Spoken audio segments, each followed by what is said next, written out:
This is the UT90, the Predator, a flashlight from Ipx8. Now, it is charged from the end. The first thing that I did was to go and find the charging cap. And this charging cap is actually magnetic. And it rotates just right to, when it's charged. There's a pair of indentations on the end that allow you to see exactly when it's lined up. And when it's lined up, the other end of this is a USB-A plug. Simply plug this into an Apple little charger that I had laying around. And when you plug that into the wall, there's a little LED here that will light up. It was initially red the first time I did it. And then after it had charged for a few hours, it turned green to let me know it was ready to go. And then when I pressed the on button, at first it did not turn on. And nothing I could do, whether I used the on button on the side switch or the one on the tail, this is actually a switch itself, it would not turn on. There's a step that's not quite in the installation manual that is rather important. If you unscrew the flashlight like this, there was a small piece of cardboard sitting in here. And the cardboard, I guess, is designed to keep the battery from having problems during transit. But you need to make sure you take that piece of cardboard out. And then once I did that, everything was just fine. Now, if you read through the manual on this product, you'll find that some of the terms as to how to use the flashlight are inconsistent. It says, there's a middle powered mode, but it never shows you how to get to middle powered. Don't worry about that. Read the manual, and you can figure out just by experimenting what some of these buttons do. So let me just walk you through what some of these buttons do. If you press the side button once, it will turn the flashlight on.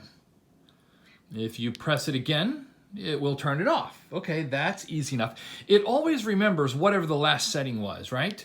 So if you have it on a high setting and you turn it off, and it'll come back on in that same setting. Now, if you press and hold the button, it will rotate through the 3 different settings, low, medium, and high. So then you can let it pick whichever setting you want, and then when you turn it on, it will be at that particular settings. If you double click this button, it will automatically set it to the highest setting. If you double click again, it will put it in Strobe Mode. And if you double click once again, it'll just go back to high. If you triple click this, it'll set it to the lowest of settings. And if you quad click this, yes, you have a single button that you can click, double click, triple click, and quad click. If you do it right, this little LED here will light up and will be red. I gotta show it to you quicker. There, see the red? That indicates it's locked. The flashlight now does not work until you quad click it again, and it'll go back to green. There, it's green. So now the flashlight is back in normal operational mode as before. Okay, that's how the side button works. The tail button does not work the same way. So you press once and it will turn on. And if you press and hold, it will just stay on high for as long as you have this button pressed. And if it is off, if you quad click, again, you have this whole locking thing going on where it won't, none of the buttons work now. Okay, so it is similar and different from the side button. Now, it turns out that there is another type of button that you can operate this. There is another side-mounted piece, but this one ends in a pair of triple buttons along this. This is called a remote switch. So it's also magnetic, works just like the charger. You get that one in place, and then you have these series of buttons that you can press. So if you press once, It'll turn it on, again, remembering whatever your last setting was from previously. And there's 3 buttons. No real reason why there's 3 buttons. All 3 buttons do exactly the same thing. Definitely they could have just put 1 button here, right? If you press and hold, it's on high. And if you double click, it'll go to high and double click again to go to flashing. So this is undoubtedly the most confusing aspect about this flashlight. And it's really a very terrible design choice that you have 3 different buttons. None of these buttons, none of these switches work the same way, and each of them have a multiplicity of different clicks and presses and holds and doubles and triples and to get what you want. This is a terrible design. Immolent clearly needs to hire somebody who is an expert in human factors and have them severely simplify this design. So in the moment when you need this flashlight and something is going on and you've got to have it right now, you don't have to think, did I double click this button or that button? Do I press and hold here or there? It really needs to be changed. But if you can get past that, how well is the flashlight? Well, if you use this flashlight indoors, particularly just on the lower settings, it's bright, but you don't realize how crazy bright this light is until you take it outside. Here, let me take this out into my backyard and I will show you. So here's the flashlight on low. It's not very impressive, can't see very much.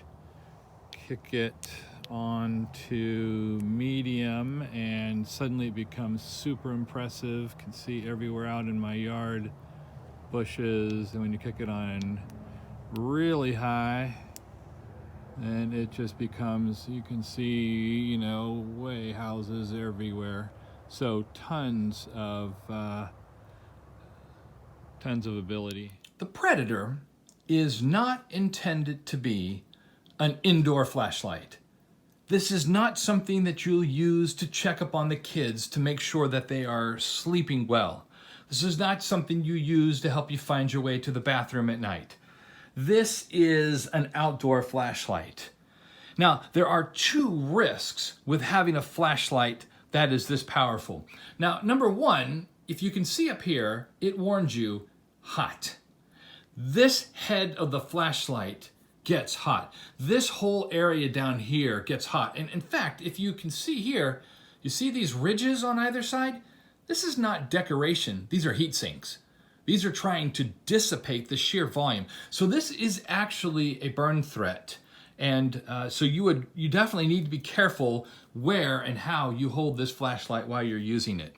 In addition, this light is so bright, particularly on the highest settings, that I really believe if a small child got a hold of this flashlight and shined it right in their eyes, I believe that they could damage, if not blind, their own eyes. So this flashlight, if you buy this flashlight, you need to keep this away from kids. In fact, I believe that's why they have the quad click locking mechanism so that kids cannot get a hold of this and use this. So if you have kids in the house, use the quad click, keep this thing locked, put it in its case, put the case up on a high shelf, keep this away from children. Well, if this flashlight is not designed for using in your house, what is it used for? Well, here is a quote from Immolent's website. Whether mountaineering, search and rescue, avalanche rescue, law enforcement, or other military and outdoor pursuits, we understand that the best light is the one that never fails. In that sentence, Immolent gives you some sense of what this flashlight is really used for rugged, hard, outdoor activities where you've got to have a super powerful light to be able to see or find whatever it is you're looking for. Now, one other area that this can be used for, this can be used for hunting. This flashlight comes with a hunting mount, and it has a screw here. And if you undo this screw, you can see that it would then fit over the barrel of your gun. So you just put that right on the gun barrel. This would allow you to have hands-free operation of the flashlight, particularly if you connected this to the remote switch. And the other side is a pair of very powerful magnets. So if you have these, that would connect to your flashlight like this, so it would be mounted on your gun like that. Now, in addition to the gun mount, it also has a pair of filters. There is a red filter and a green filter, and both of them work the same way. You simply put it on the end,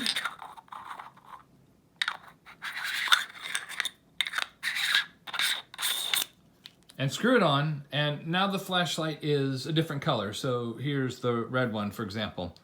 And I'll show you this outdoors. Okay, so I'm out in some random field by my house.